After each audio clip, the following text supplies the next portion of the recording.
आजका प्रमुख अतिथि श्रद्धेय प्रेसिडेन्ट बुद्धलाल मेचेजीलाई म हार्दिक अनुरोध गर्न चाहन्छु।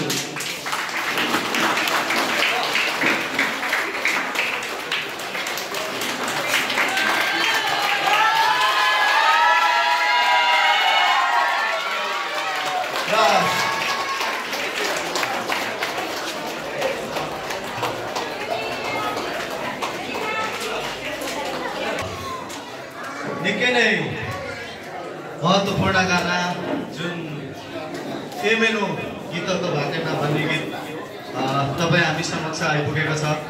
निकै नै हामी यो गीतलाई धैर्य धारण गरेर यत्रो दिन बसिरहेको छौँ र आज यो हाम्रो धैर्य धारण प्रतीक्षाको घडी चाहिँ टुङ्गिने बेला आएको छ र विशेष यो गीत जुन तपाईहरुलाई म यो गीतको एउटा पृष्ठभूमि यो ऐतिहासिक गीतको बारेमा केही कुरा जानकारी पनि गराउन चाहन्छु। यो गीत चाहिँ हिजो 46-47 सालतिर जुन एमेनोको सुराती चरणमा इलाम जिल्लाको कुना कन्दरामा जुन हाम्रो मंगोल दाजुभाइहरूले संघर्षको दौरानमा गाएको गीत एउटा ऐतिहासिक गीत हो। पक्कै पनि यसलाई कतिको सम्मान गर्न सके मैले त्यो त तपाईहरुले भोलि सुनेर भरे सुनेर मूल्याङ्कन गर्नु नै हुनेछ। र विशेष गरी यो गीत निर्माण गर्नको लागि सहयोग गर्नुहुने इष्टमित्र साथीभाइ सम्पूर्णलाई म हृदयदेखि नै धेरै धेरै धन्यवाद दिन चाहन्छु। र मलाई यो गीतको निम्ति एउटा हौसला प्रदान गरेर भाइ यो गीत तपाईको स्वरमा जानुपर्छ, तपाईले यो गीत गाउनुपर्छ, यो गीत निकै नै ऐतिहासिक गीत हो, यो गीत लोप भएर गइसकेको छ, यो गीतलाई हामी बचाउनुपर्छ, एमेनोलाई जो बचाउने गीतहरू एमेनोलाई कुना कन्दरामा फैलाउने यो गीत हो, त्यसकारण भाइले गाउनुपर्छ भनेर मलाई यो गीत प्रदान गर्नुहुने मंगोल नेशनल अर्गनाइजेसनका प्रेसिडेन्ट श्रद्धेय बुद्धलाल मेचेज्यूलाई पनि म हृदयदेखि नै धेरै धेरै धन्यवाद दिन चाहन्छु।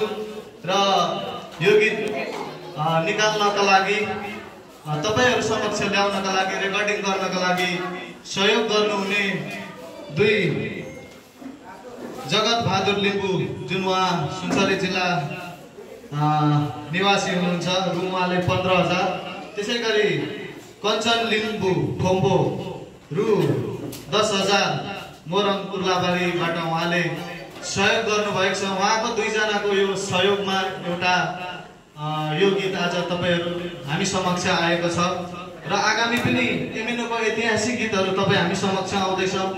यो ऐतिहासिक गानाहरूलाई तपाईहरुले पनि सहयोग गर्नुहुन्छ भने भोलिको दिनमा तपाईहरुले पनि सहयोग गर्नु सक्नुहुनेछ भन्दै यो गीतको ट्र्याक बजाइदिनु हुन म हार्दिक अनुरोध गर्न चाहन्छु।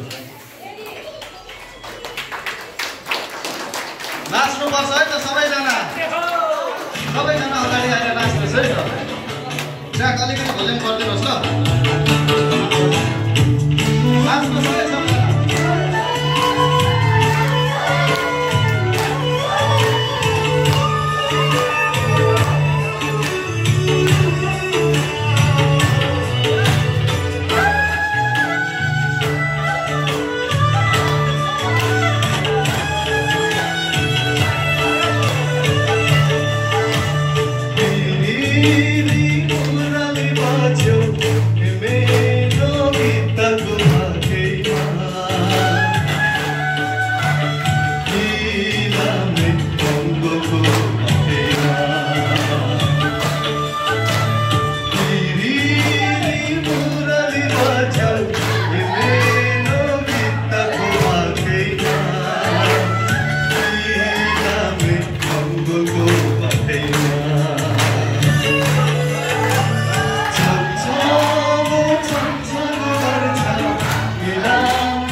त हाम्रो साथी हो सुख त आउँछ जान्छ है अस्तित्व विहीन भयो भने व्यर्थमा रुनु पर्लाई अस्तित्व विहीन भयो भने व्यर्थमा रुनु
धन्यवाद। जय माता।